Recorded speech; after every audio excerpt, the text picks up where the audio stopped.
Testing. Okay.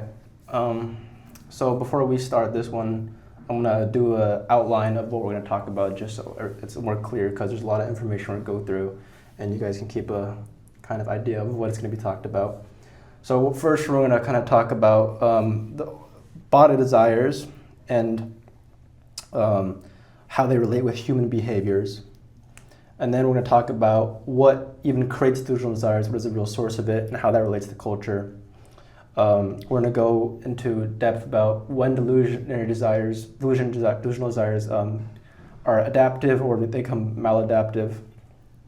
We're going to talk about our culture right now and discuss this idea of a system of culture and how it relates to ourselves and how it matters in terms of this framework we built. And then we're going to go into some questions about, then in the modern world, is individualization a good thing? Is technology a good thing? Can technology make us happier? How do our norms and cultures shape and or suppress our body desires? Can our body desires ever exist in a technological world? And then how does religion fit into all this, and is religion needed ever more than before? We have a guest here for this lecture. Quickly, body desires is following the universe stream. So body desires are things that follow the universe stream. So like a rock floating through space, the gravity making it the rock go in that trajectory is the body desire of the rock per se. So is it fair to assume we can think about it biologically, or the bodily desire of humans to reproduce? Or so animals only have body desires. And so whatever the animal does, it almost seems from us like it's almost kind of determined and programmed. Yeah, like those are the body just desires. Eats food and reproduces, right? Yeah, but for humans it's a little more complex, and then that's where we kind of have a mix of delusional desires and body desires that confuse in terms of what they actually should be doing. Okay, and just to get my vocabulary correct, delusional desire could be like, I want to have 1,000 pounds, something like that. I want to be super rich. Delusional desire, we're going to talk about it today. Okay. Okay, so the first thing we have to talk about is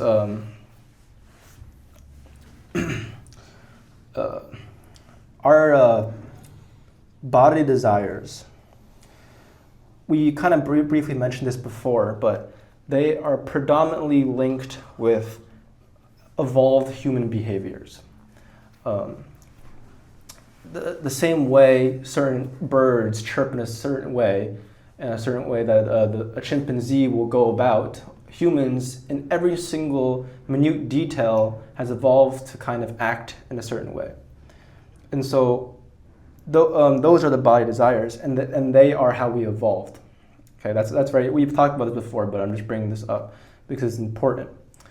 And then now we're going to get to this idea of culture. So humans, according to Yuval Noah Harari, which is a person who wrote *Sapiens*, this popular book, argued that the thing that makes humans different to other animals is that they have the ability to have collective imagination.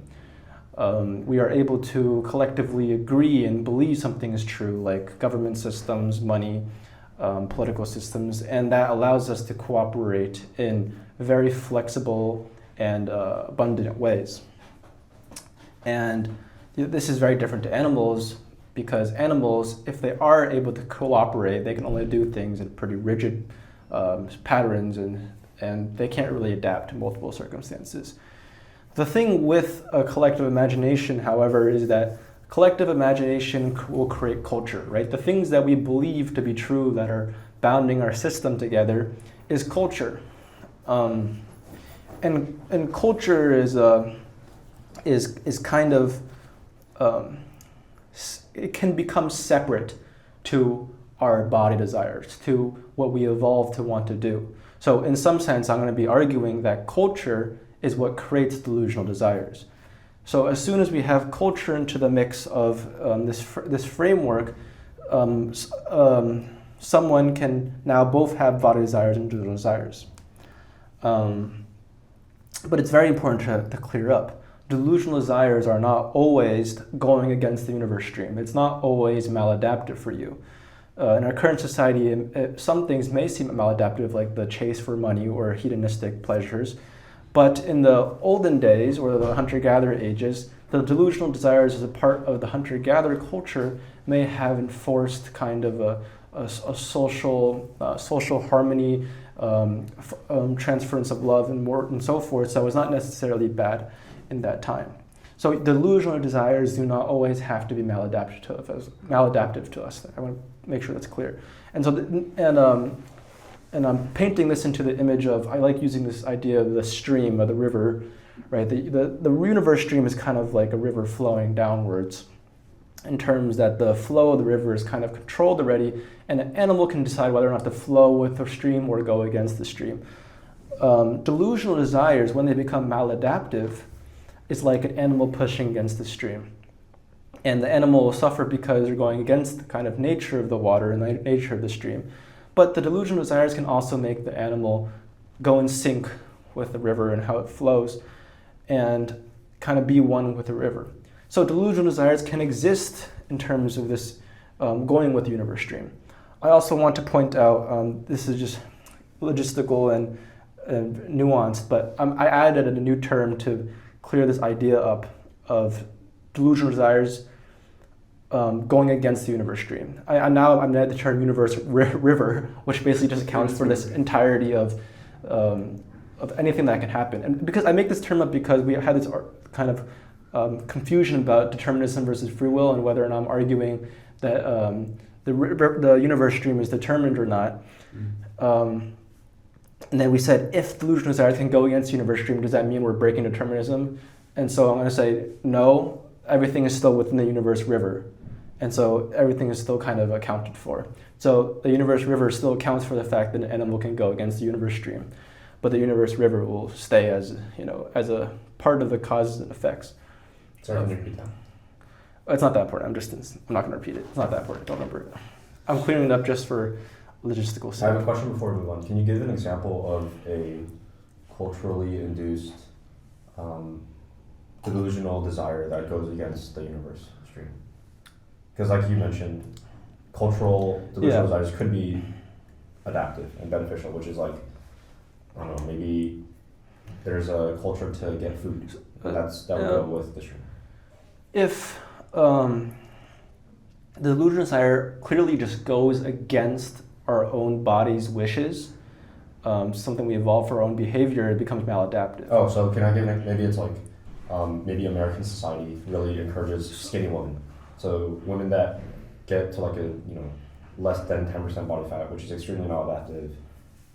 But and that's just because that's a societal value that our culture values. Okay, so that's one example. And so people will follow the culture's values even if it goes against their own so-called body desire. Okay. Can I have some more tea, please? Wait, you have to wait 1 2 minutes because I forgot to play Okay. So in terms of culture can be for or against the universe stream, as we kind of said. And in hunter-gatherer settings, for the most part, we're assuming that it was mostly for our body desires, because the system is more aligned with how we are supposed to live. And the environments are more aligned, right?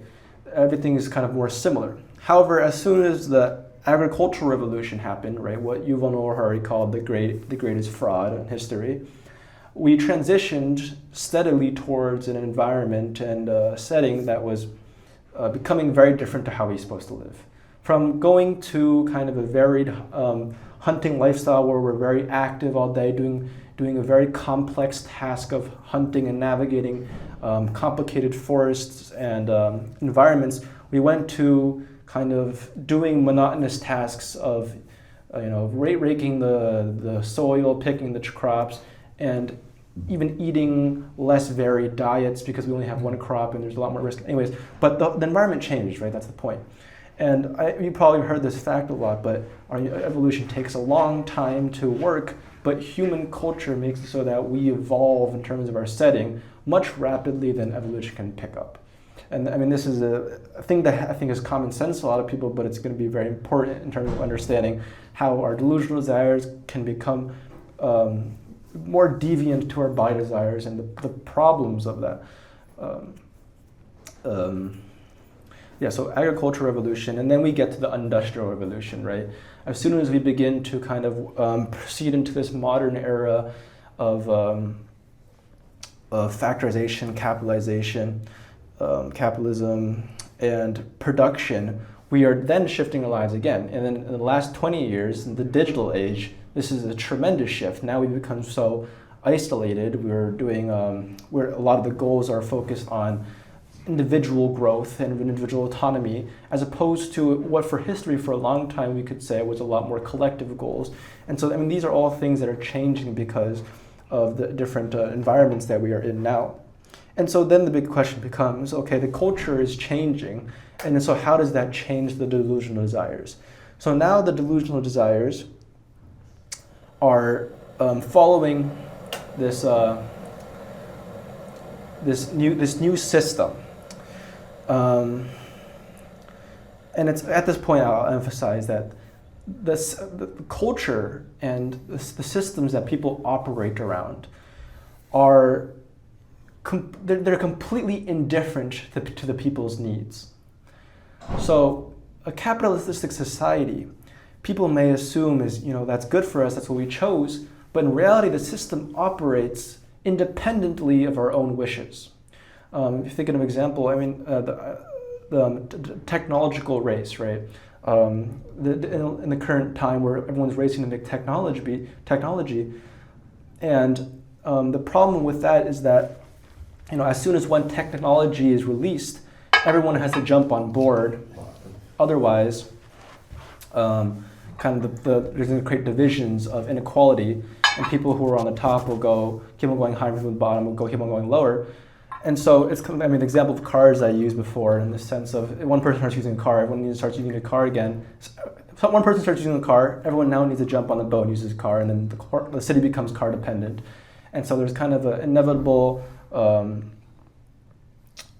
transition we have to make with technology. And that is completely out of our human control. We can't say the car is invented now, we can have one person use it but everyone else doesn't use it. As soon as one person starts to use it, there becomes this gravitation where everyone wants to get more and more. The thing is, this desire and this thing that's forming is following the system, right? And the system does not care for whether or not we're content with that. The system is just something we built that helps us cooperate in the whatever community we're in, but it's indifferent to how we feel about it. So people will now go about following the system, even if it may go against their body desires or what they really want. It's a bit convoluted, but we'll work through that a little more.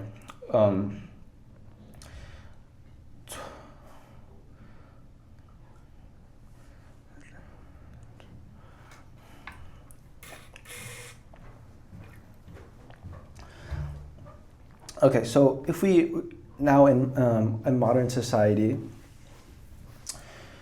the culture that forms, right? Think about this capitalistic society where so much of the goals are now orientated around achieving things, getting a lot of money, getting a lot of status, getting a lot of power, and this fits into our culture, right? But when we kind of take a step back, and I think many people realize this as they, get older, is they realize, the chase for money, the chase for power, the chase for fame feels somehow hollow inside.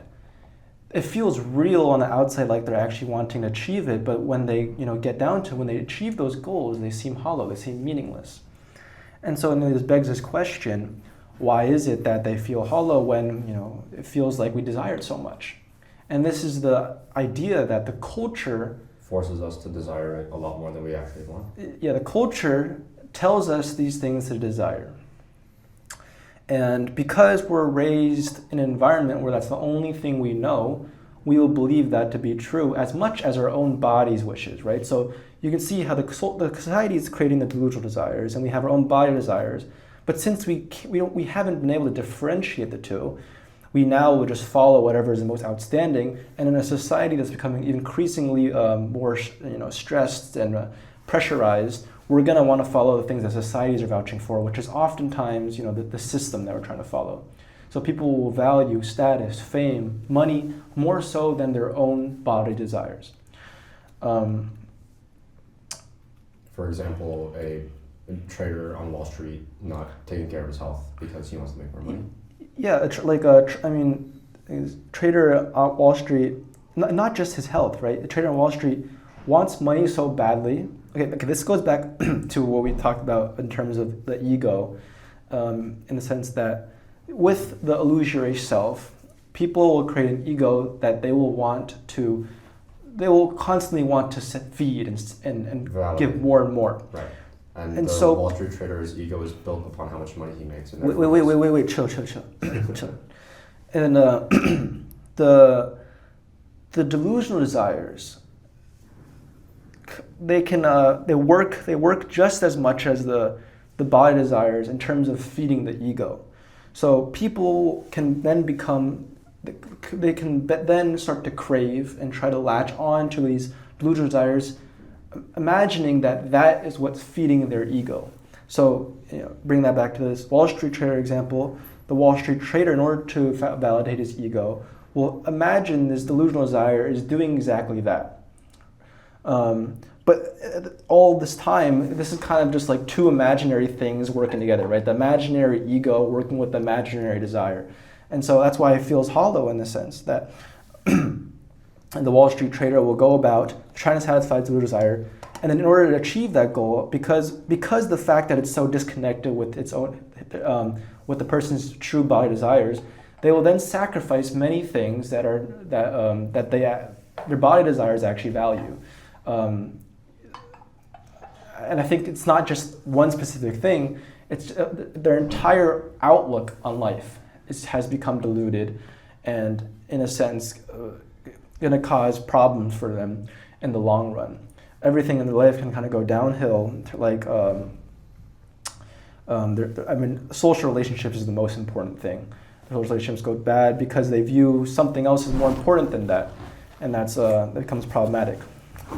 So, this is why midlife crises can become a very big thing, because people will go into 25 and 30, and then in their jobs where they make a lot of money, they think they have achieved their goals, they realize to themselves that all this has felt hollow and something feels wrong here. This is the first time they're feeling this dissonance that has kind of surged from below and actually overwhelmed them at a point where they can now cognitively approach this idea that maybe what I've been doing and what I've been desiring has been wrong all this time. But I think it's important to realize that it is this culture that has created these delusional desires. And the problem is we assume that the culture is always good. We assume that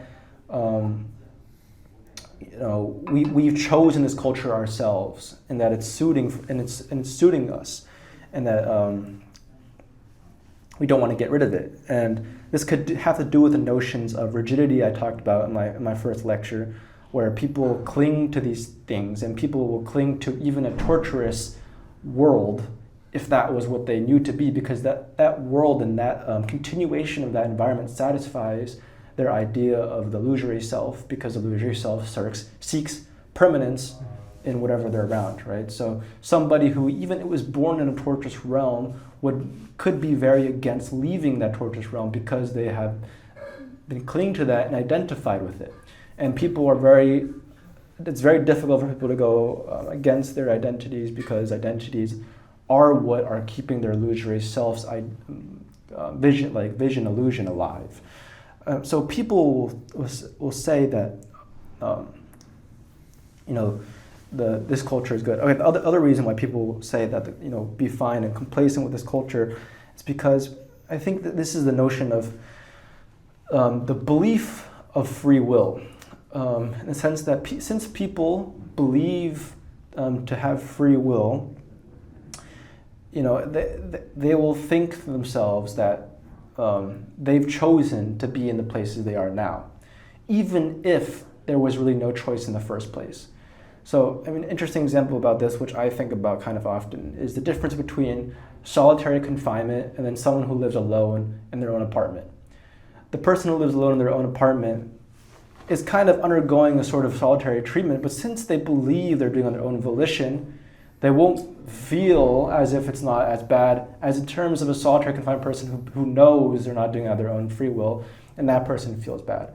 They're both undergoing kind of the same thing, but since one person believes to have free will and one person doesn't, the interpretation is much different. And so the person with free will want to cling to their living alone situation because they believe, okay, I've done this myself, this is my own choice. And that becomes dangerous when we cling to things that are not actually our free will and are maladaptive to us. Right? So the same way, the person who lives in a torturous world would cling to that torturous world thinking it's their free will to stay here. That's bad for them because they're using this notion of free will to kind of do something that's worse off for them.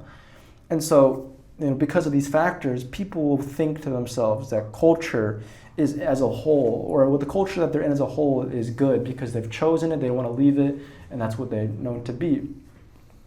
And this is a problem that Henry David Thoreau in his book Civil Disobedience addresses when he says that people have to be cautious and really ponder what they want and not to immediately obey, in a sense, the culture and the society around them.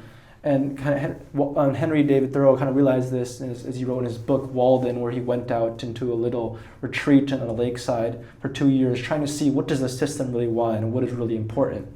And from that, he kind of gets this diagnosis that society is valuing things that just entirely may not be important for our true happiness and satisfaction in the world. But yet people in that world blindly obey the system and the culture that they're emphasizing and follow it. So there's a sense of almost blindfoldedness where people are just going about, even if it's deeply harming them. And this is goes back to our idea of the delusional desires, right? The culture that we live in now has become contrary to how we're supposed to live as hunter-gatherers. So we talk about delusional desires can go with the universe stream, and they did in the hunter-gatherer ages, but now they're going against because what we're valuing in this culture now puts us in jeopardy in terms of not satisfying a lot of what deeply matters to human life and how we find happiness. Can we pause right there for a sec? So,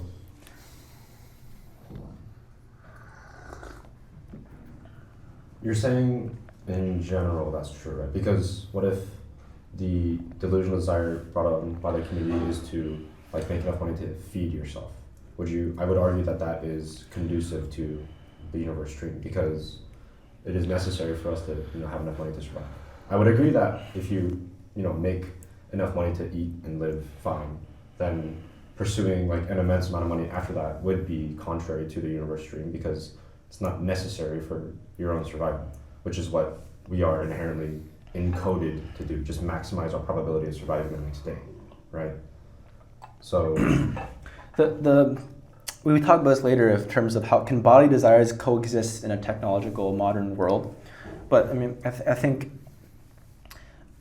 it is not the society we live in that's the problem. It's the fact that we cling to the delusional desires of society. If society emphasizes capitalism, people will cling to the notions of increasing their wealth because it's satisfying their ego. Right. The problem is the satisfaction of the ego. People are delusionally thinking that they have to satisfy something within themselves to prove something about themselves. And so they use what's convenient in their culture to do that. And that's where the problem arises. Well, wouldn't the problem be more of, isn't satisfying your own ego a built-in function of any animal? No. We're not. This course says that's not true. But okay. I see. What I'm saying is that, the illusory self forms because humans are self-conscious, as opposed to animals, which we call our simple consciousness. The human, which is self-conscious, for the first time is able to be aware of being aware. And because of our animalistic need of needing to appropriate concepts to things, we now have to appropriate a concept for what this is. And that's where the illusory self forms. So all I was arguing is like, is it not the satisfying our ego is brought on by society, but rather our ego itself is brought on by society? Like how we define our ego is shaped by the society we live in, rather than the society shaping how we want to satisfy that ego. Because like you said, we're forming our identity around I am an American, like I live in this society. Therefore, I inherently have these values that Americans will favor. And then because that is how my identity is shaped, I am intrinsically driven to satisfy that identity. Could that be another possibility? Well, okay. I don't know if it answers your question, but identity is also illusory. Right. Because identity is trying to cover up what is the self. It's like clothing for the self. So does it answer your question? If someone who doesn't have a self is an undefiled observer, that's what I call them. That person would not have an identity, and the way they would interact with things would be in accordance exactly with their body desires, as their position as like a speck of dust in this world. But other people, since they have egos and identities, imagine the world to be somewhat revolving around them in some sense, and that kind of misconception will lead them towards worse problems. But the undefiled observer can exist in this world and be fine. That's not your question, right? No, I understand. I was just like proposing a different definition of what you claimed. So you still have a question? No. I understand all of the concepts. Oh, okay. I don't know if you had a question. If you had a question. I was just like proposing a alternate possibility of culture shaping ego rather than desire to satisfy. But it's okay. We can move on. Okay. We can move on. I'm pretty sure I understand everything. Well, I'm not sure if you're asking me a question or you're trying to understand the thing I'm talking about. No. Okay, This whatever. is like a discussionary question, not a lack of understanding question. Okay.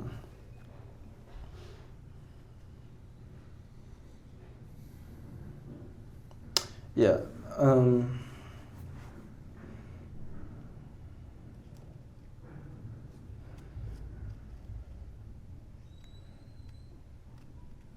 Yeah, so I think that's important. This is all important because it's kind of saying the problems that are arising with, human suffering are because of delusional desires.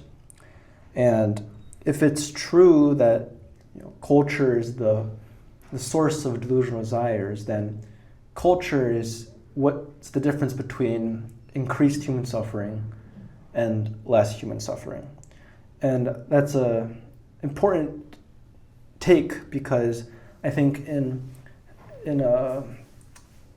religious settings and spiritual settings, it is less about the anthropological kind of environment we're in and the setting where the way humans are supposed to live, and it's more about this spiritual idea. And I'm trying in this kind of framework to blend these two ideas together. Yes, humans are suffering. In a sense, they could be suffering anywhere they are, but our suffering is exasperated if we're in evolutionary mismatch to how we're supposed to live. And I think that's not a very popular notion that goes around in terms of spirituality, because spirituality usually disacknowledges or doesn't actively incorporate sort of biological anthropology, hunter-gatherers, and its sort of philosophies of practice and stuff. So that's why this is important in some sense.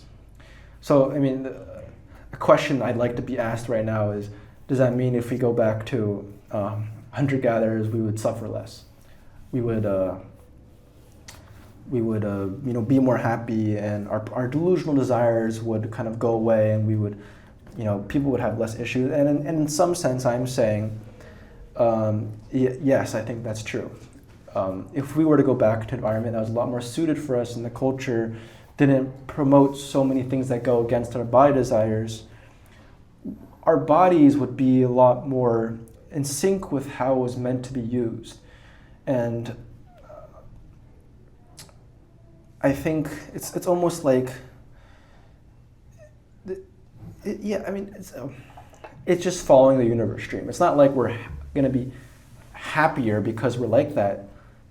It's more like we're just following what this flow is. And biology dictates that if we follow the flow, it will make us the most content because it is what we are encoded to do, which is survive. Yeah, in some sense. So that's what you're arguing. Because we have nothing other to do than to follow and survive. There's nothing clouding our satisfaction.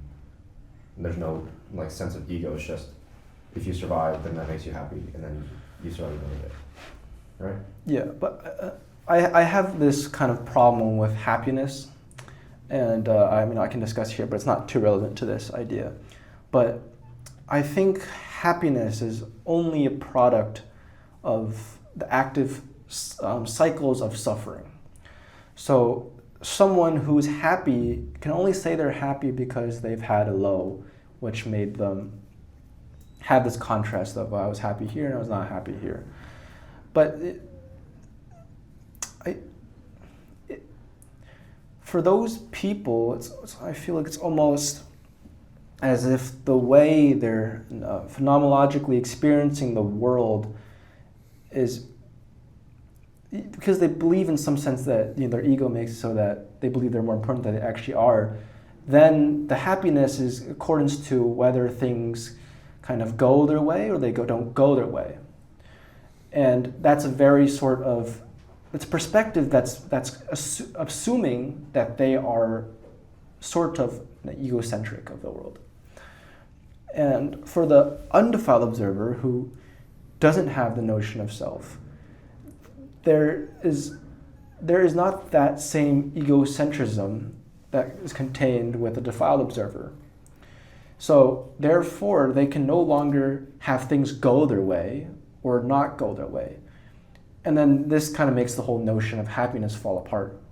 Because if everything is already perfect as it is, I'm just following what has to be, then how can they be happy at times and not happy at times? They're just constantly going the way everything should be. Does that make sense? I mean, yeah, it makes sense, but I'd like to give a counter-argument. So we can argue that if we go back to primitive days, right, where we may have a different concept of happiness, where we don't have to be happy because we make a lot of money, right? Couldn't you argue that you are happy if you're like there's still suffering in a primitive world. We're starving. You haven't eaten for like 3 days, and you don't have water, and you need to go find food. Wouldn't you I would argue that once you hunt a deer and you start eating that first bite of meat, you feel uninhibited happiness for a good, however long you're eating it, because physiologically, your body's telling yourself and it's rewarding yourself with dopamine that you're surviving, right? So, even in a primitive world, isn't happiness still tied to our bodily desires? So this is where it gets into kind of Buddhist philosophy. The idea of suffering we're talking about is not simply if we're in pain or not, or if we're living in comfort. It's more about the clinging and our perspective and our grasping at certain things. So because I want money and I'm clinging to this notion of money being taken away from me will make me unhappy. But if one person doesn't cling, they're no longer, it's no longer the sense of the defiled observer being happy when they get something and not happy when they not get something. It's more like, this is good for me, this is not good for me. And I'll go about these two ways. And there's no distinction in terms of their mental, there's no distinction in terms of this. It's a very subtle, nuanced difference between the defiled observer and the undefiled observer. Okay. If you know what I'm saying. The happiness, that sort of suffering will only exist for the defiled observer. I agree. So. But then the idea of suffering The nuance of suffering we're talking about is specific to the Buddhist interpretation of suffering, and that's only defiled observers can have that. Undefiled observers can feel pain, yes, and it will be bad. They want to avoid it, but since it's not, deeply affecting something of an ego within them, the pain is just there, and the next thing is just to solve it. There's no notion of attachment to it. It's like deep aversion to it because it's affecting something of themselves. Okay, so just to confirm that I understand correctly, under this definition of suffering, if a primitive caveman gets like his piece of steak taken away from him because he was hungry, or like he was hungry and then someone steals his piece of steak and that makes him angry, that's not suffering because it's not shaking his ego. Well, okay, no. Everyone is a defiled observer. Okay. Undefiled observers are undefiled observers. We can say if the Buddha was real, Buddha could have been an undefiled observer. Sure. Like that's, but cavemen are also still defiled observers. But the culture is just like more suited towards the culture and the delusional desires are just more suited towards their body desires. For example, the culture can make them think the notion of self is that I'm gonna eat food. The notion of self is that I am like one part of the body of the whole in terms of the whole entire community. And that notion of self actually is in line with their body desires. Okay. I think under those definitions I concur. Okay, so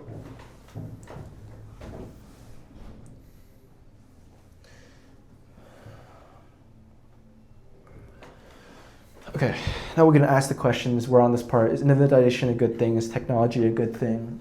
Can technology make us happier? And so on. So anyone want to give me a quick response to what they think the answers are? Is individualization a good thing? Can technology make us happier? Isn't it nuanced?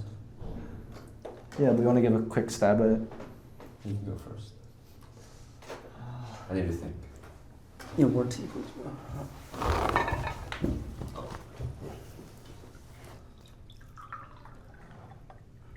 Thank you. You want more? Thank you.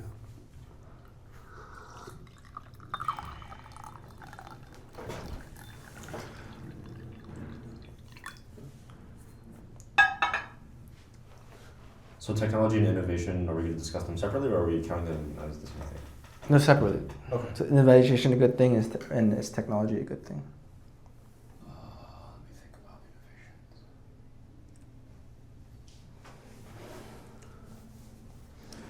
And then, real quick, definition of happiness. How are we defining that? Is it just like pure dopamine hit of like? I don't define happiness, but I think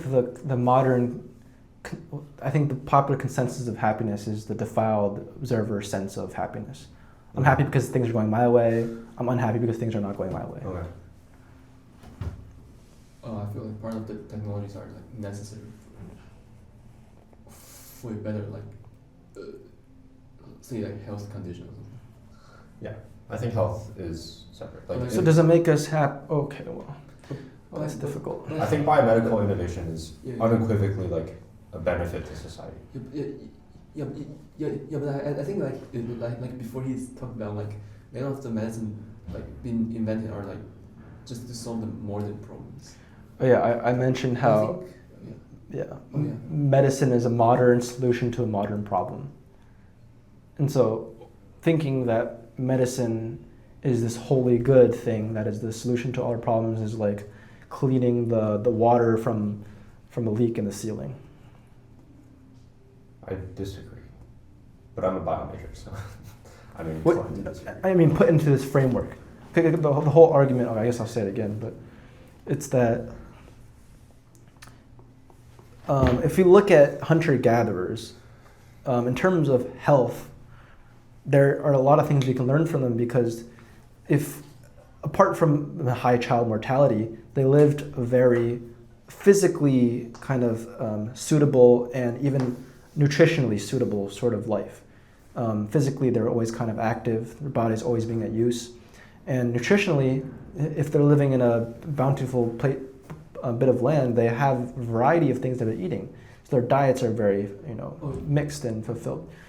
And so in terms of health, these people are actually living pretty healthily. the average life expectancy if they didn't die as a child would actually be into the same ranges as it is now in modern. I don't know if that's. The statistic is that is that they live to 30, but that's wrong. That's skewed because they're accounting for child mortality, which is how they measure a life expectancy. But I think, like say back to like very early like Japan, like the Yayoi period, like they're, like the people were doing like largely like hunter gatherer and like very little agriculture stuff, and then like from their like remnants like from the tombs, like we could like analyze that those people were largely malnutrition. Like those people didn't evolve even though they were like hunter gatherers. Okay. Like they eat very bad. I mean, I am putting out a romantic example, but you know, if the land was good and they had good resources, then they would be living healthily. But then the thing I want to point out is just if we then look at modern society and like again some of the extreme examples where people are eating, you know, very simple empty calories and like fast foods. Is this still under medicine or is this under innovation? Wait, hold on. I think we'll clear up after I say this. I'll finish this quickly. And then they're eating all this pretty bad food, and their lifestyles are just completely against how they used to live as hunter-gatherers. They're just sitting and doing nothing, all sedentary all day. We're gonna get this rise of all these problems. Like one of the leading deaths in America is heart attacks, right? Heart disease. Yeah. And a large part of that can just be seen from just the nature of how we're living now. And then there's been a lot of medical research articles showing that comparing to hunter-gatherers are doing something more right in terms of how they're using their body, and that's more in line with what it's supposed to be. So in a sense, like modern medicine, a lot of it, obviously there's some that might be good regardless if there's hunter-gatherers or not, but a lot of it is solving problems that we have only because of the society we live in now, the culture we live in now. Okay. That was what I was saying about. That was what I was saying about medicine. Yeah. I still think. Okay, what was your argument? Oh, I was thinking about like some of the medicine, like the antibiotics. Antibiotics, yeah. Yeah, but I think if they live like very like scattered like population, then like they might not need that because like many of the diseases won't even spread like between like tribes because like they live too far away. But if they live in cities, they might need a lot of like. Well, you're talking more about viral disease rather than bacterial. Yeah, viral disease. Right. So the polio vaccine, I would claim that the polio vaccine was still like undoubtedly a benefit for human society, like humanity as a whole.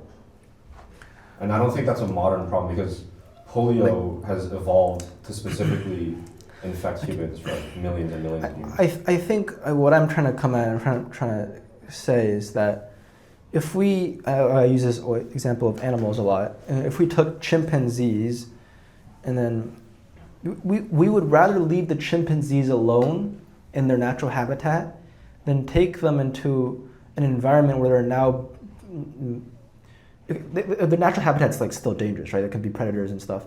But we'd rather leave them there than put them in a sort of chamber where it's, you know, statistically better for them in terms of reproduction, but now you have these hosts of other problems that they're mentally, psychologically kind of unsuited for. And in this new environment, you know, you need to make new solutions for the new problems. Okay, this I agree with. Like the gym is dystopian, therapy is dystopian, Ozempic is dystopian, and this I agree with. But in the same sense, we wouldn't want to go into the wild right now and, you know, even the current hunter-gatherer societies in the world right now. We wouldn't want to go there and give them our Western medicine just because that's better.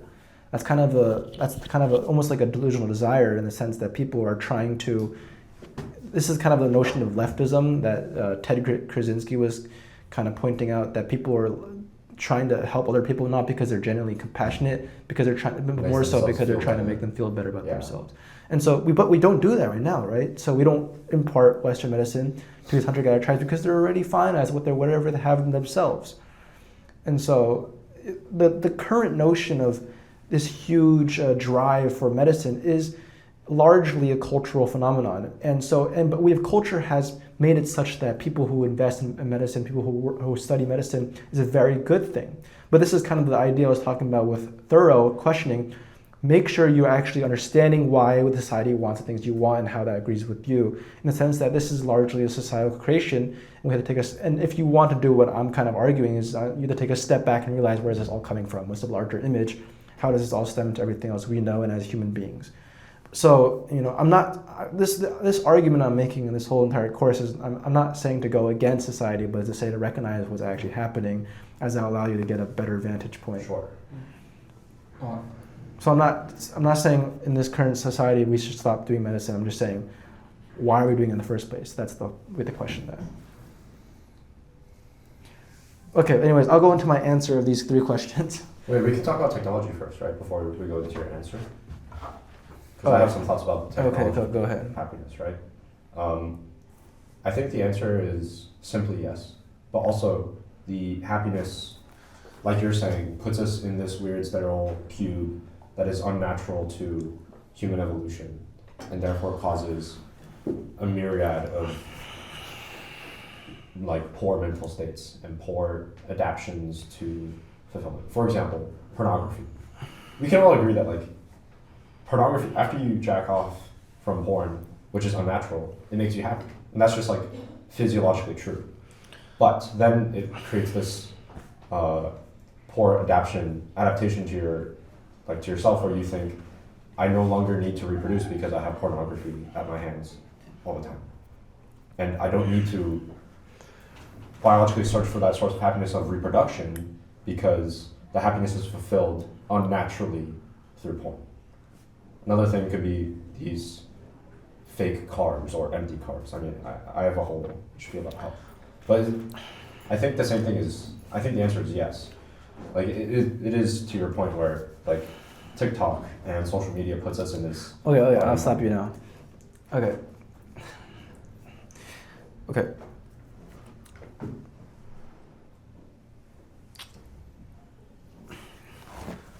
Let's take a step back and then question, what is the point of technology in the first place? And my answer to that is that it should facilitate the most important human qualities of being human. And I'd argue that has a lot more to do with kind of the life we see as hunter-gatherers, where it's largely has to do with social life. Connection with people being as one of the most important things. And so technology should aid us in that, as opposed to being something we're going for, as opposed to the social connections. But technology has been a part of the human condition ever since we became Homo sapiens, right? As we've created, various Homo species created different tools, like Oldowan tools, Acheulean tools, and Mousterian tools. You have these varieties of tools that they're making, but at this point in time, the tools are still aiding them in terms of the most important human qualities, which is, keeping themselves alive and being with people. Actually, there was a lecture before, 3 lectures before, I said the most important body desires are health and socialization, keeping good company and having good relationships. Those are the most top. There's the top 2. This is true. Everything revolves around that. This is supported with research. Yeah, a lot of researchers support that. And so then the question of technology is that there's no way, if we said the most important things are health and socialization, there's no reason we should pursue technology if it will only take away from these 2 things. However, this is what is happening in the modern world. We are producing more technology that is going against those very 2 fundamental things that make us enjoy our lives as human beings.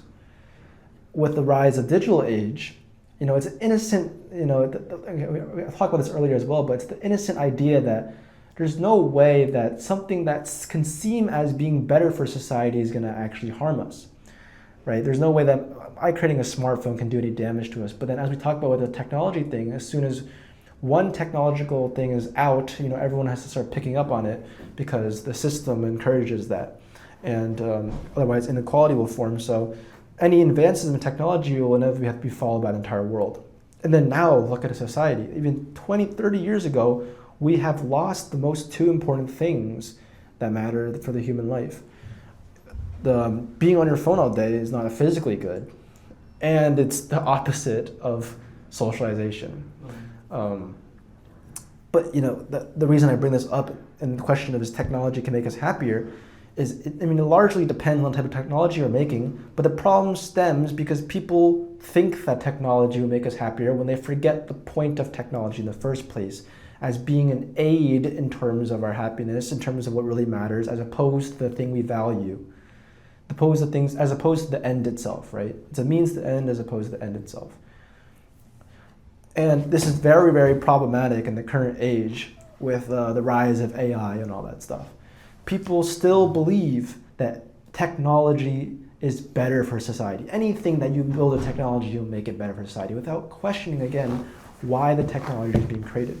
So people will think, if I can create a robot that can replace the human brain, that's good for society, right? Science is good. But then they're foregoing that very notion that what is really important is the human condition of what matters to be human. And so this is where a lot of my concerns and caution, I don't want to say anxious because anxieties will come in, is this notion of if AI gets to a point where the first AI that's able to get into someone's brain, or any sort of gene editing with AI, will immediately be very disastrous, because even one person doing that will then cause this problem of what we said, of the ripple effect of technology needing to be done by everyone. One leader or one person who decides to put AI in their brain and does massively performs better than everyone else, will make everybody need to do the same thing in order to keep up, right? Because that's the system we work in, and that values these sorts of things. And so this is where we're going full circle, in the sense of the system is wanting this thing and promoting this idea of technology, but do we really want the system in the first place? And while most people are saying yes, they want the system, we can see how that comes from this sort of delusion, this sort of inability to realize that what's actually happening is going against our deepest fundamental preferences. And that's very problematic. So that's my, okay, and then I'll clear up one more thing. So technology, I also don't think can make us any more happier. It's more just of something that's convenient in aiding us. I already said this, but it's kind of tying out the nuance. So like a hunter-gatherer community which has technology, is more convenient for their health and their lives, but they're not necessarily happier than another community who has the socialization atmosphere and has somewhat okay health but less good technology. And this example can be seen in the modern world right now, where there are so many communities in Africa and these kind of small local tribes where people from the outside world will assume, oh, they're worse off than us, right? They have less technology, so therefore they must be unhappy. And then when you survey them, they're actually the same level of happiness. No. When you survey them, they actually report they're happier than a lot of industrial people. Yeah. These we had one person come here before who was from one of these villages, and he first time he went to a modern civilization in a big city, he realized that this is like miserable. This is not good. I'd much rather be back where I'm from. But then he's also confused because people from that big civilization were saying that they thought that where he was from was just sad and had to be bad. And they had to be suffering. They had to be like. But he felt that where he's from was better than the civilization, and that's not because they had less technology. It's more of a matter of the modern civilization being with the delusional desires and with a system that's just so deviant to our body desires. Could you argue that technology just shifts our expectation and our mean of happiness? and then we adapt a new baseline towards that. So what I'm saying is like, take two primitive tribes, one with spears and one without spears, right? So the one with spears, you can assume will catch like 2 times more fish. Yeah. And then that will just become their baseline. And then if they ever have less than 200 fish, they'll be less sad, like you said, because something has been taken away from them. And that just shifts their baseline of happiness. And then what I would argue is that with all of these advancements in technology, our baseline has just shifted. We've overcorrected. We've shifted the mean way too much that we could have ever adapted to. And that causes us harm. Because now our baseline of happiness is I'm going to wake up, I'm going to scroll Instagram for an hour. That gives me instant happiness. And then I'm going to jerk off and watch porn online. And that gives me happiness. And then I'm going to eat this really processed food that makes me really happy. And that's going to give me more happiness.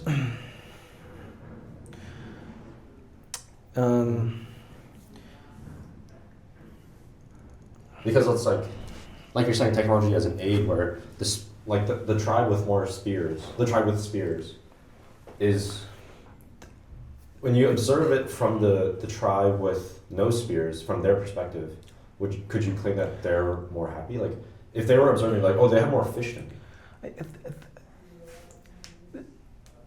This notion, this thinking that getting something more will make you happy is just flawed in the first place. Because that's never how it works. Oh, I agree. So the group with the spears who get more fish are not happier I agree, they're not happy. than the group that doesn't have the fish. Yeah, exactly. And wait, so you're saying, if the baseline keeps increasing, we want more and more. I mean, yes, that is true, but that is not the problem I'm trying to address. I'm trying to address that your notion of happiness is already completely flawed in the first place. So that, I think what you're saying is correct. That's true. Like the baseline will shift, but I don't think that's what I even care about at this point. I'm just trying to say that the whole notion of happiness has to be reevaluated. Do you know what I'm saying? I mean, I see what you're saying, but... I'm saying what you're saying is right, but I'm just like, that's not what I care about. I'm trying to analyze. Can you ask your question again? What? Was there like a main question you were trying to address? I was talking about, can technology make you happier? So I guess we've all agreed that the answer is no, but also happiness is wrong. Well, yeah, reevaluate happiness, and technology cannot make you happier. Because they can your aid. baseline will just increase to expect more. For the undefiled observer, if they can go and be in a very difficult part of life, be very scarce in food, and since there's no belief of the ego and not going their way and such, they'll be in the same mental state as if they were the most prosperous human on earth, making all this money. And that goes to show that if the undefiled observer can be in the same mental state at these two states, then what really is happiness for the defiled observer? And I'm trying to say that the happiness is baseless as well. It's like, I don't know. The defiled observer should rather try to figure out, and this is kind of the whole notion of spirituality. It's like they figure out the illusion of the self so they can understand that happiness is not the thing to chase after in the first place. This is also why there's a very convoluted answer to, is Buddhism just really trying to be happy? And the answer is that Buddhism is trying to figure out, it's trying to see the reality of the self, which when you do figure out, you'll realize that happiness is not really a thing, you can't be more happy, you just realize things are good as is. Which, if you want to say from a third party perspective is happiness, you can say that, but for the person experiencing it, they're not going to say it's happiness. It's just, I've realized things are fine as it is, and I'm no longer in the cycles of, or I'm no longer going to see things as much as the cycles of things going my way and things not going my way. So for the very spiritual or the undefiled observer, they can have no fish at all, or they can have all the fish in the world. Their happiness doesn't change, but their health can change. If they're not eating enough, that's obviously bad. They should get more. But that's not a matter of happiness. It's more a matter of just like, my health is not doing so good right now, so I have to do something to better it. Oh. right? Like the emotions are there to aid you as opposed to make you feel bad in some sense. Wait, so if a person from the tribe without the tool to like catch fish, like if he's like starving very hard and then like so if he's starving hard, so he's still not feeling like unhappy or something, but he's just feeling he's hungry, but nothing more than that. If it's an undefiled observer, yeah, it'd be very like, I'm hungry. That's a sign that I should do something about it. The undefiled observer's mental state is it's the same his entire life, right? Because nothing can bring him unhappiness because nothing can go against him because there's no him. Yeah, there's no self. And so yeah, for the hunger part, it would just be like, I'm hungry. My body's notifying me that I'm hungry, and that should make me want to do what it's telling me to do. As opposed to, this is not going my way, now I'm going to be mad about it, be grumpy, and I'm going to go, be upset about that. He's not being upset with it. Okay. But, okay. Right? I mean, I think for the defiled observer, that interpretation of their hunger is a lot more maladaptive than the undefiled observer's interpretation, because the whole notion of hunger and telling us that we need to eat more food, these are all evolved to be signals to us. And so we should treat the signals as just communication. But then we get people who treat it as like they get upset over it. What is really happening there? Is that really a better interpretation than the kind of clear, more clarified approach of seeing the hunger as a sign, as an indicator? Right. This is why also in Buddhism they say if you go down the spiritual path far enough, you begin to see things with more clarity, in the sense that your emotional and attachments to things will no longer, well, you kind of see past them in a sense and see things as they are. And then people will say, yeah, that brings them more happy, but they're still in that kind of egotistic or egocentric sort of perspective saying that. Yeah. Like in the story of like Buddha, like the Buddha had like the chronic back pain that hurts a lot, but like still like he could just stay there like peaceful. Yeah, if the Buddha was an undefiled observer, his mental state doesn't change no matter what happens to him. So he can be aching with pain all over his body, and yes, the pain is being notified to him, but the mental state or his notion of self can't be affected, or he doesn't have a notion of self, but he can't be affected by it in the same sense of a defiled observer, thinking that their whole world is collapsing and that their self is being pushed against and challenged. And so for the Buddha or the undefiled observer would be the same mental state with the pain than without the pain. Okay. Even though the Buddha may want to go and alleviate the pain, it's not in the same sense of like, I want to alleviate the pain for the sake of reinforcing myself and having things go my way. It's more for the sense of my body's giving me these indicators of pain, so I should do something about them. Okay. So like the reaction of Buddha will be like completely out of like survival instinct instead of like some other like social stuff. No, I think he's arguing that Buddha's sense of self is decoupled. They're separate entities. They're independent of each other. No, Buddha doesn't have a sense of self. Exactly, right. So he only has just survive, right? Okay. Everyone has the same body sending them the same signals. The undefiled observer perceives it with more clarity because there's no ego tied to it. There's no illusory self tied to it. The defiled observer will interpret it in a different way because they think that what's happening in their body and other indicators can be going against or with their ego, the illusory self. But for the defiled observer, that's kind of completely, there's a bunch of redundancy and irrelevant stuff there because that's all illusory in the first place. But they both have the same body, right? They're both sending the same signals, just their interpretation is wrong. So in spiritual practice, oftentimes a big part of it is just fixing your interpretation of things, fixing your interpretation of things. And in the sense of if you usually are very upset over like someone's sly comment at you, you can try to practice in seeing that as more of a, okay, that's a kind of a bad example. Maybe just your own hunger, right? You can see it instead of being this thing going against you, you can be seeing it as it is. And that's kind of an idea of a spiritual practice as well. I agree. Yeah, it's like inside. Okay, good. Can move on. Yeah. Oh damn, this is long, bro. Okay, so we talked about this earlier, but can bodily desires exist in a technological modern world? Quick answer, less than 1 minute. Yes. Quick answer. Want to give one quick stab at it? Less than 1 minute. Yes. Don't we all still have a physiological need to eat and to reproduce?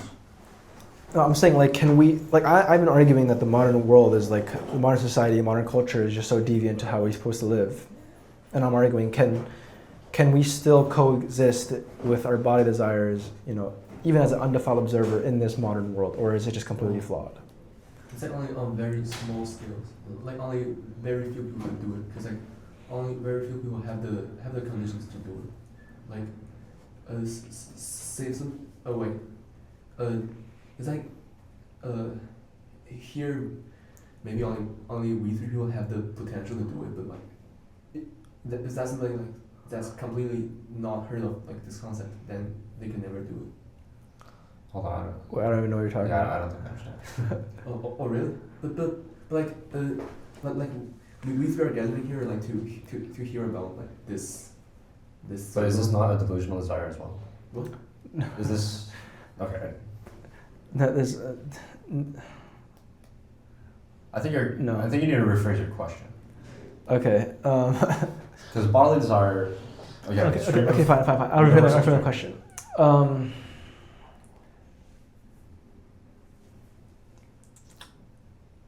Can we, if we were to see past all of the bad things of living in a modern world where we can go, or like we are, our delusional desires are going against kind of what we really want.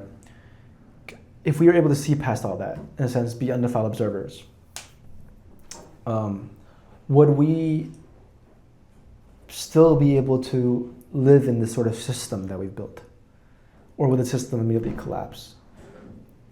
Or can the system be good for us to live in, even if we are undefiled observers? Does that make more sense? Yes. So like, is the system good? Can the system be, okay, so basically, I guess it stems off the idea that the system is only bad right now because people cling to the notion of the delusional desires, right? People cling to the idea that they want more money because that's what the system wants. But if we're all undefiled observers and we can see that, you know, these things don't matter as much to me and these are part of the system, can we still live in a world like that? You know, is this That's a harder question. Like if like everybody is like it's if everybody starts to realize that they're having like delusional desire. Yeah, well, just if everyone was an undefiled observer. They could. Okay, anyway, I'll just answer. I'll answer. My interpretation, my answer is that. Well, actually, I don't have a good answer. Is that I think that our current system is very much supported by delusional desires. And so if everyone became an undefiled observer and there was no longer such a clinging to the delusional desires, I think the system would change itself. Even if we are not able to go back to the perfectly optimal sort of society, because we have so many people, right? Hunter-gatherers can only exist with smaller amounts of people. I think the system would still change to fit a sort of, I guess, culture in some sense that's better suited for our body desires. So in some sense, everyone's undefiled observer, there would be a very clear just perspective switch. It's just like almost as seeing that the world is wrong and everyone realizing at the same time and being together unanimously agreeing to just kind of change the culture to better fit them.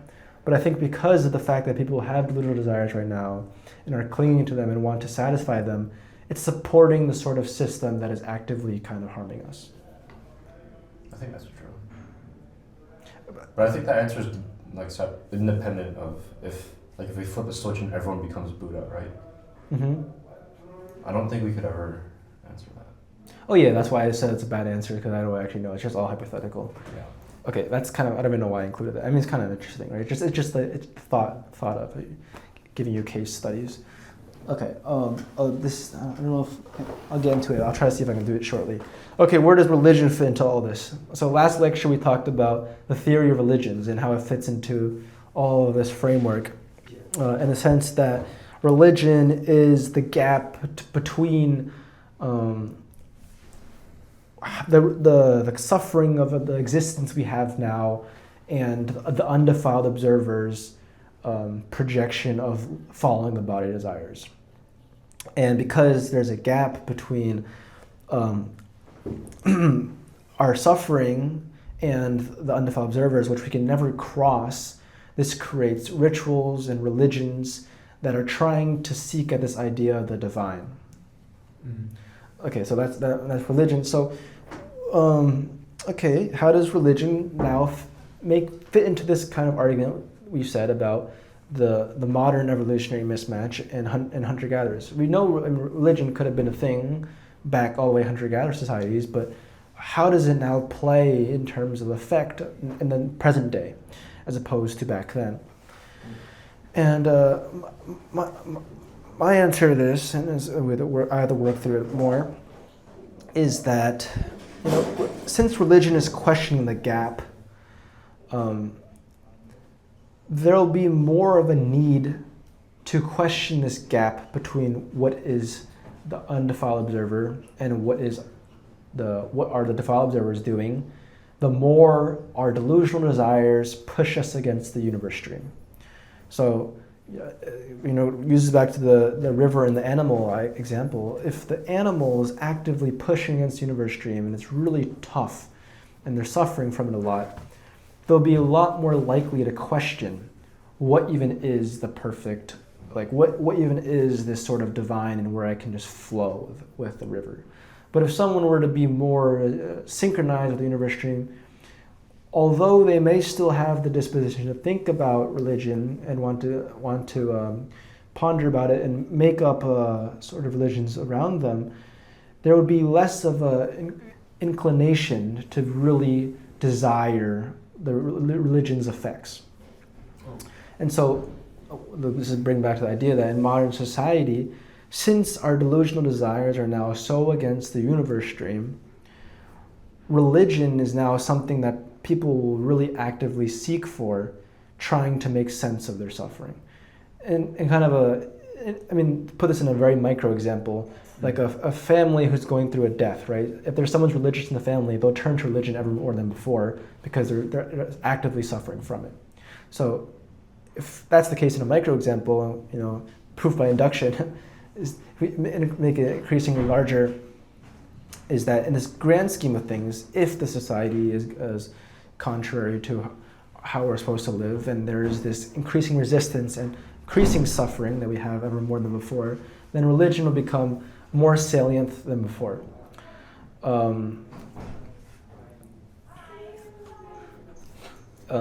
challenge your approaches. You want to sit in, bro? Sit. I can't sit. No, but yeah. Oh. You can use the chair.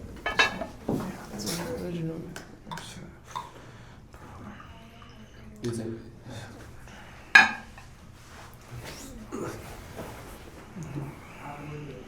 You lost your train of thought. Yeah. Sorry. You're good, bro. You have a very sensitive train of thought. Yeah, because these ideas are very hard. Part of this course is for the sake of working through these ideas in terms of with other people and having people challenge them and see if they stand in the face of debate and opposition. Okay. But how do I access them? How? Back to religion. People I said a big bulk of it though, so.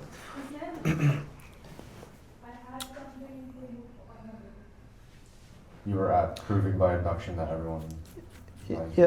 Yeah. In the micro example, people will turn to religion if they're suffering more, and then if you expand that outwards, if the society is completely going against the body desires, and the society is misaligned with how we're supposed to live, there is this suffering that, although people are unable to put a word onto, people will realize that there's ever more of a need to kind of seek what is the divine, what is the answer to this, and sort of that kind of navigates towards gravitating towards religion. That brings me to this idea of, if it's the case that we're suffering ever more now in the modern world, does that mean religion plays ever more of a role than before? So, is the fact that, we have more people who are interested in, Buddhism and becoming religious due to potentially a fact of the misalignment of civilization, of our body desires, and is religion formed and kind of emphasized in this sort because of the misalignment? Another way of saying that is Christianity, is Buddhism, or Islamic traditions another sort of modern solution to the modern problem of evolutionary mismatch? And if it is, it's interesting insight, but also can be used to kind of understand what is the real problem, and then what is the real solution, or what can we do about it, and then how does religion play into all of that? But I guess from kind of what I'm saying right now, it does seem as if I think especially here in the Bay Area, there's a huge gravitation and people becoming more and more inclined to do spiritual practices, Buddhist practices. And I think a large part of that has to do with the fact that people, unconsciously realize that, they are undergoing suffering that has to do with misalignment. People most likely to become monks and spiritual people are the people who have oftentimes chased the things that society is valuing as important, these capitalistic ideas which feel hollow inside, and then eventually realize, all that stuff didn't matter, so what does matter? And then they gravitate towards what they think is going to be the answer for that. And, religion becomes bigger and bigger because of that.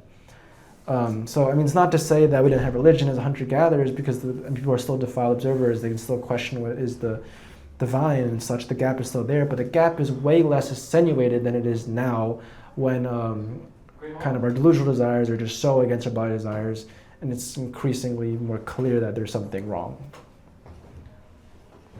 This section has a lot to do with with last lecture, so I don't know if it's somewhat confusing. No, I understand. I would just say that I feel like this is an answer that you can only look at through data. You would have to collect data on large amounts of society. Yeah, and this is all theoretical. Okay. Right? There's no research. This is like philosophy course, honestly. It's like none of it is like statistic. If I reference statistical details, but this is not statistical, obviously. But it's an interesting thing to question, right? The whole point of what I'm doing here, and I think a lot of philosophy in general, is that it's meant to probe ideas and see if they stand in the face of opposition, to see what you can learn from them, right? So really kind of out there statements and ideas are beneficial to learn from if you can constantly challenge and see how they interact with other elements of life and the world, right?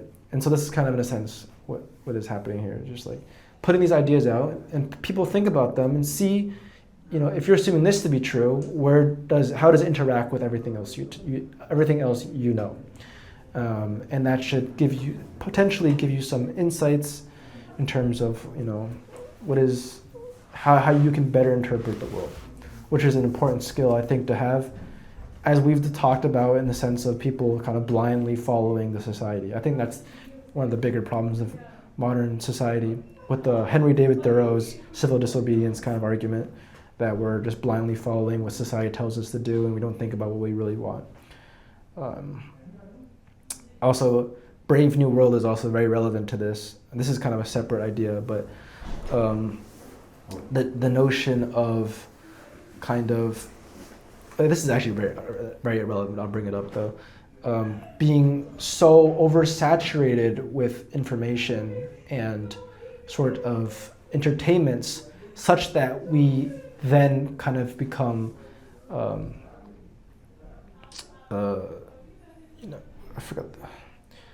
jaded of wanting to learn more of the truth. So, the example, kind of line that I think was very good at getting this point across is that the government doesn't have to ban books. They can just give out so much irrelevant information that people no longer want to read books. And so Brave New World is kind of a dystopian novel trying to illustrate this point that modern society is giving us all these things, like, you know, digital age, all this entertainment, all these media sorts.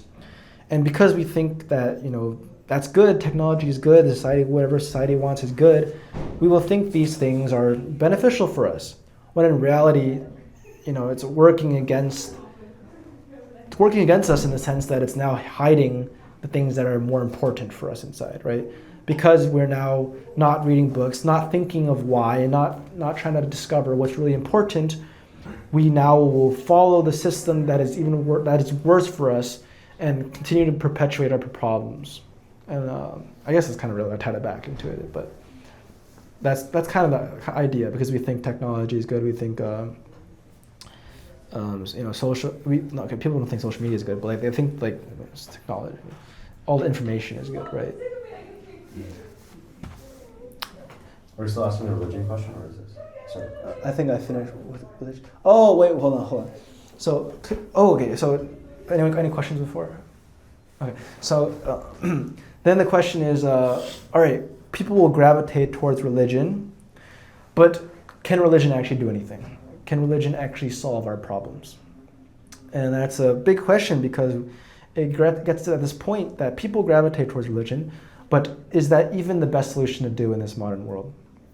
Again, I don't have that well of an answer for it, but it's a thought. I'll give you a thought-provoking position, which is that religion's kind of point is to question this divine. And so a lot of it will have to do with kind of understanding the reality of the world. And in Buddhism, and this is especially apparent as you try to figure out kind of what is the self, what is illusory self. And, you know, although this may not be kind of entirely obtained, it's still a practice that revolves around something that has to do with greater truth of the world. And while that may not have immediate effects on our world and our society, I think it still can be more effective than just following the society. So I guess religion is better than being the blind follower of a system that is going against our needs. Wait. Okay, you can go. You can go. We'll rush it. On shoot. Rock, paper, scissors. Rock, paper, scissors, shoot. Okay, you go first. Okay, so I was actually thinking about like if we can do something like practical, like to like, at least like slow down the misalignment. It's like I feel like it's also a lot about like institutional stuff. Like these days, fewer young people are like aspiring to become like policymakers or like politicians, or those people who has real like effect on the like on a very large scale, like on the system. But can we slow down the changes that are happening that are making us more misaligned, right? And you're saying religion does that? no. There's a question, right? Oh, okay. Yeah. The problem is we can't do it if we believe that the system is good, right? Most people in the world now believe the way we're progressing, or that society in itself, the way the system works is good, right? These things are net good for society. If we believe that to be the case, then there's no incentive to even question, is this really good for us, and to make any changes of that. Yeah, I'm saying that. Like, could say like, if like beforehand there were like say 10% of people want to work at the government office to make like better policies, but now it's only 3%, and then and like all people are going to the like technology like side, so if those people are making very bad policies, for example, they're not like making any restrictions on the tech giants, they just let the tech giants grow on their own and to make all the bad stuff. But if more people like were with more like awareness of like how the tech giants can bring like something bad to the society, and if these people involved in like policy making, they can largely like slow down this process. But like the social reality is that like more and more people are leaving the politics side and they're getting into the technology side. If someone is in policy, but they are the subject of this kind of brave new world idea of being censored of the truths of the world, and they believe that the society and the system is good, they are not, even if there's everyone's a policymaker, they're not going to make any changes to help the system because they don't even think the system is bad in the first place. This is not a matter of the quantity of policymakers, it's a matter of, are we telling them things that are pertinent for the human condition? And the truth is that most people are just not. I mean, the point of this kind of course that I'm doing, and the point of what I'm trying to get across, is that we are largely blinded in terms of what is really important. And I'm trying to dispel this kind of this perspective that takes a farther vantage point and questions, is the things that we valued in our entire lives actually what we really want? But most people don't do that. 99.999% of population right now have never went through that. And those are the same people who be the policymakers, right? And so they won't do anything to fix a thing. The reason why this is also increasingly problematic is that even if, let's say, someone who knew all this information went to be a policymaker, how are they going to go against the crowd of people who wants to stick to the tradition, as we said in this lecture, right? Who are sticking to the tradition they know so firmly, is rigid to it, right? Because they're clinging to the torturous realm. How are you able to change that? You can't change a system. Even if you know intellectually that this is the best thing to do, you can try to convince them with evidence, there's a deep fear of change. This is what Robert Greene said in his book, 48 Laws of Power, and where it's like, if you want to infect change on people, you have to paint it in the perspective of keeping a tradition, because people cling to the notion of a tradition and want the tradition to follow suit. But the problem with this is that if we want to fix the problem, it's not a simple change. It's more of a uprooting the entire system we've created, and that's like kind of how do we do that, and that's the problem. I agree. Can I answer your religion question? Did I ask a religion question? Your question was, does religion solve our delusional desires? Sure. Or to solve our problems. Right. And you're saying like something about how people still just blindly follow our culture's implicit delusional desires. Well, my answer was just like it's better than not. But my question is like, doesn't religion just reshape the delusional desires that you blindly follow? Like, don't most people, I'll study Christianity, for example, right? I mean, I think they do try to question God, right? Mm-hmm. But don't a lot of people, especially if you're raised in a cult, if you were raised Christian all of your life, isn't it much more difficult to question the existence of God because it's been like a given your entire life, similar to how us in an industrial society won't even think twice about like improving theology, because that's just this is why I said the answer is a little more complicated than saying religion is better, because the people doing religion are not going to become undefiled observers. They're still in the defiled observer world, and they still perceive things with delusional desires and so on. And so, yes, they're going to be everything you said is going to happen then. They're going to treat their religious group as another culture and another thing to blindly follow.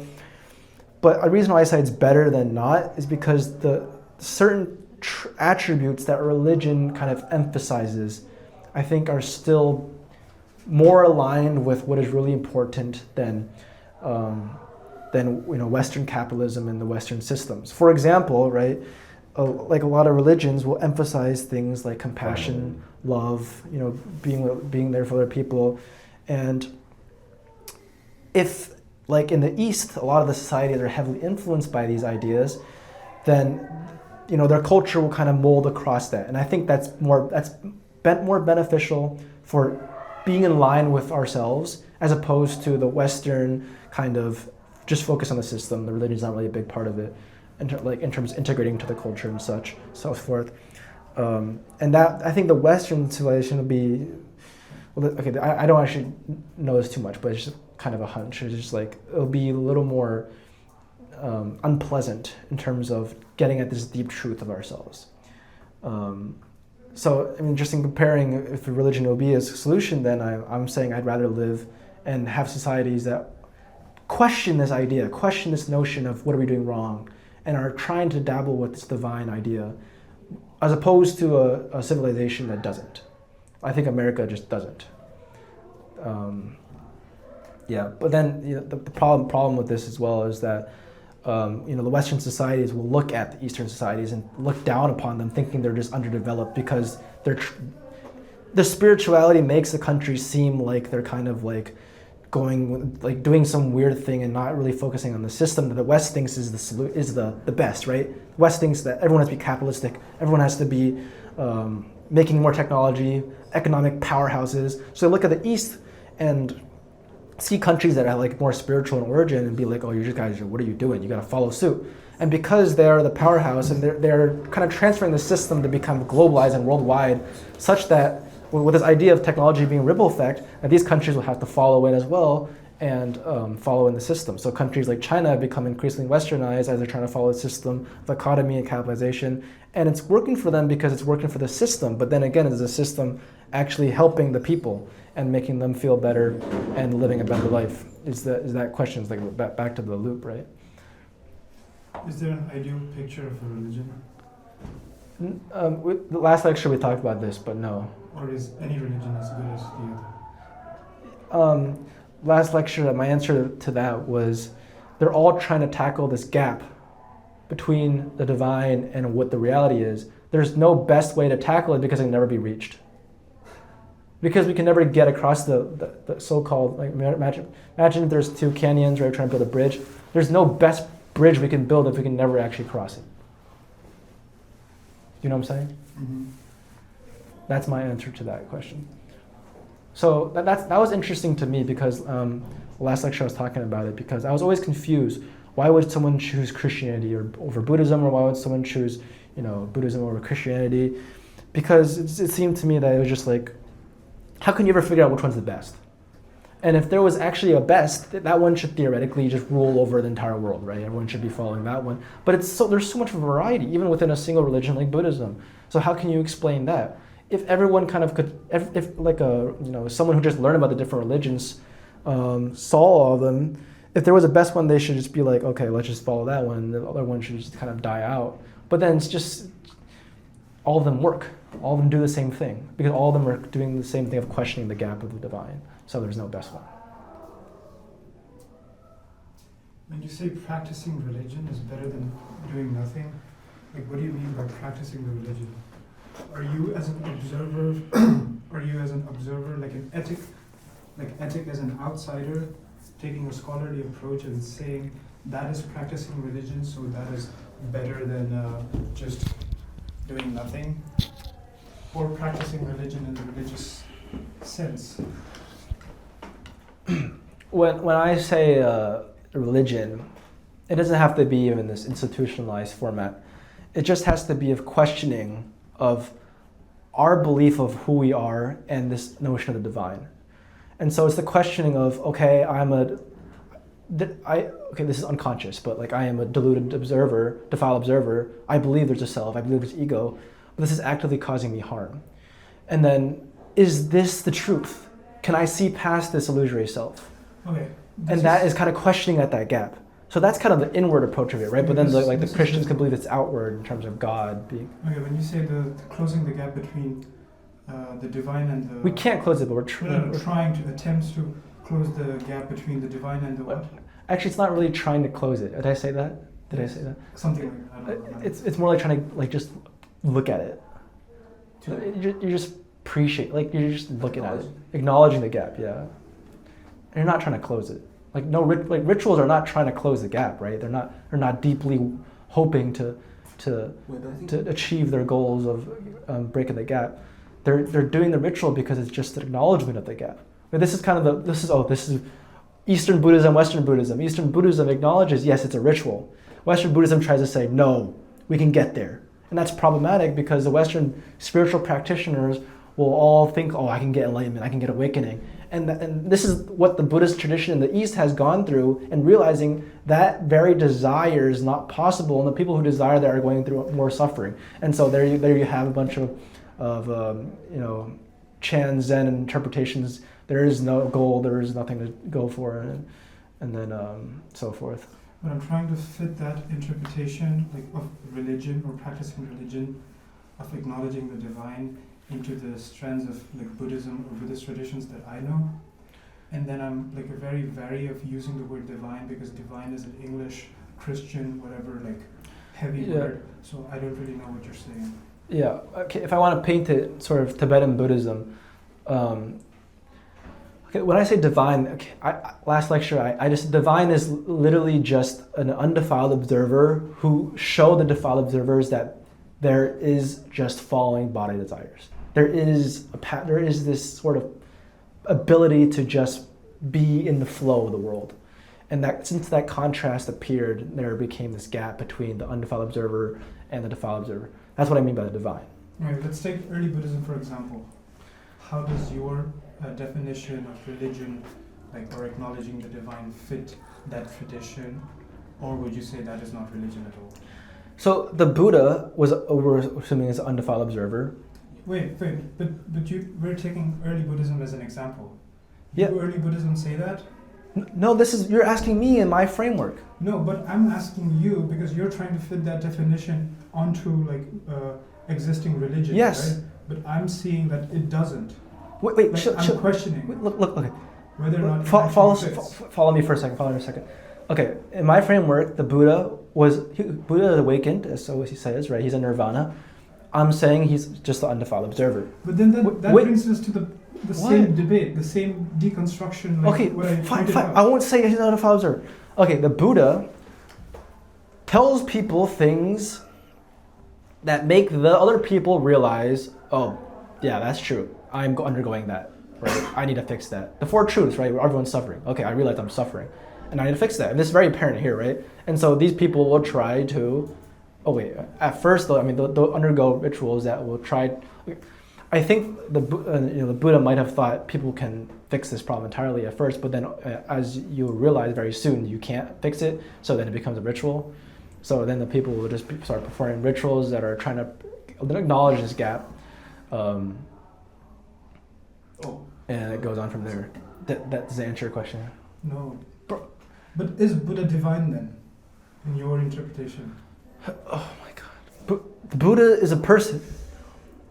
The Buddha is the same as everybody else he taught. The only difference in my interpretation is that he doesn't see essence, or he doesn't see the illusory self in the same way everyone else does, which changes everything he perceives from a very deep phenomenological perspective. Then how do you have the authority to say that? I don't have any authority to say it. You're asking my framework. This is how my framework interprets it. So that's okay, the point. Idea. Remember, the point of my framework. The point of my Buddhism, idea of Buddha, and in that ideal world, you're calling Buddha a divine and religion. Look. That's my problem. You're not tackling Buddha at all. What? You're not tackling Buddha as Buddhists understand Buddha. This is why I said this is not a Buddhism course. I know, but the problem is with the interpretation of religion. Does it or not fit like early Buddhism or any strand or any tradition of Buddhism?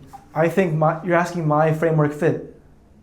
I just told you it fit. That definition. I just told you it fit, yeah. If you say all cups should be shaped in a particular way, I bring an example of cup and say, does that definition fit this cup at all? And I'm saying it does. But that's also saying that then I believe the Buddhist interpretation could be flawed in some sense.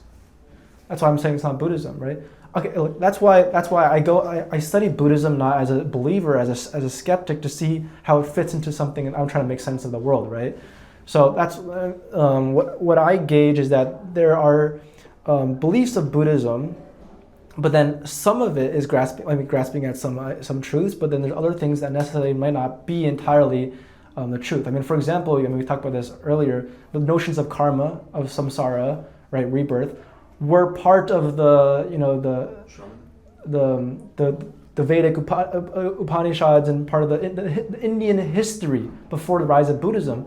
And so Buddhism could have used what was convenient at the time to explain these concepts, just as we now would use science and psychology to explain these concepts. But then we firmly believe, if we're Buddhist in the present day, that those concepts are real, right? And so I'm questioning at that very aspect of saying, how did that come from there to here? And am I really going to assume that's true in this kind of new framework? So if you're asking for my framework, I can mold it into a lot of these phenomenons that we see in a religion, but obviously I'm molding it, right? I'm not taking them from the Buddhist interpretation and then trying to see, well, I am. I'm taking it from Buddhist interpretation, seeing where they match and see if we can make sense of it. Does that answer your question? No. I feel like we've had this conversation though. No, my religion thing we haven't talked about.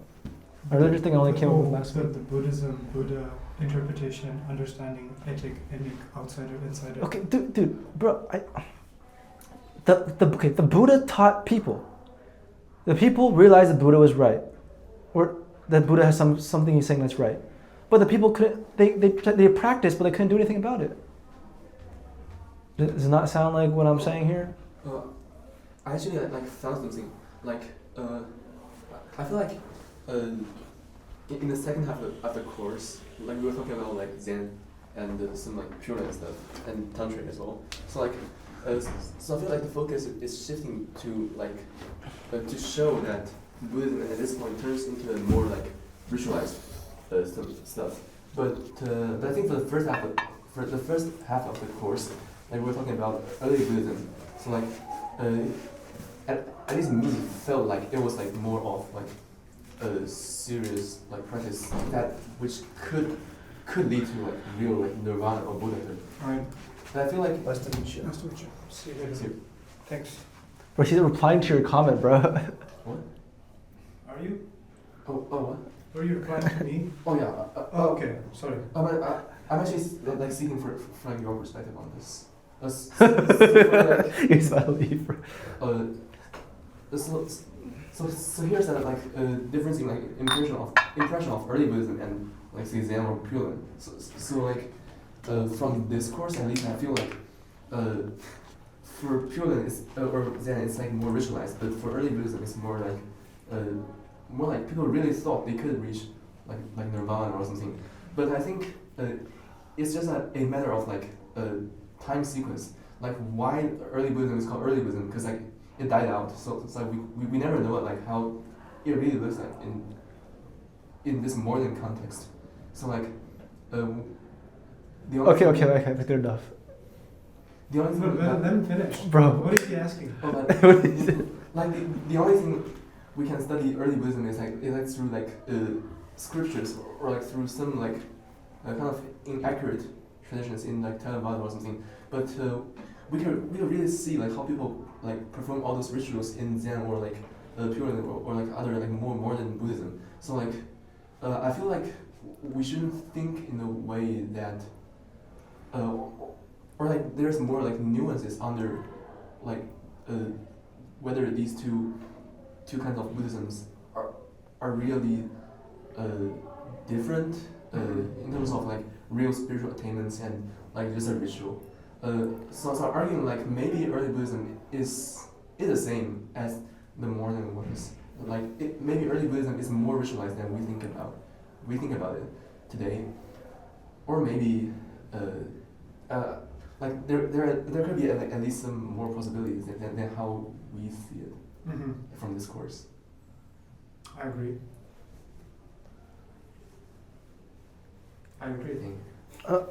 If you were to ask me, my possible take at that, my interpretation at that would be, in early Buddhism, we see a lot more of a serious. No, I'm answering it. Yeah, in early Buddhism, I'm seeing the topic, the lecture. It's kind of related, bro. In the beginning, you have this very serious practice, right, with just monks practicing, and there could be this notion that this gap was transversible. There could be this idea that the ritual was not a ritual in a sense, but actually trying to obtain something. But then as like that never ended up with anything, it inevitably becomes more ritualized as it evolves, because there's less of a, you don't want to waste that energy trying to actually believe you can obtain it. You'd rather just kind of form the ritual, just trying to acknowledge that it's there, but you can't do anything about it. That would be my interpretation.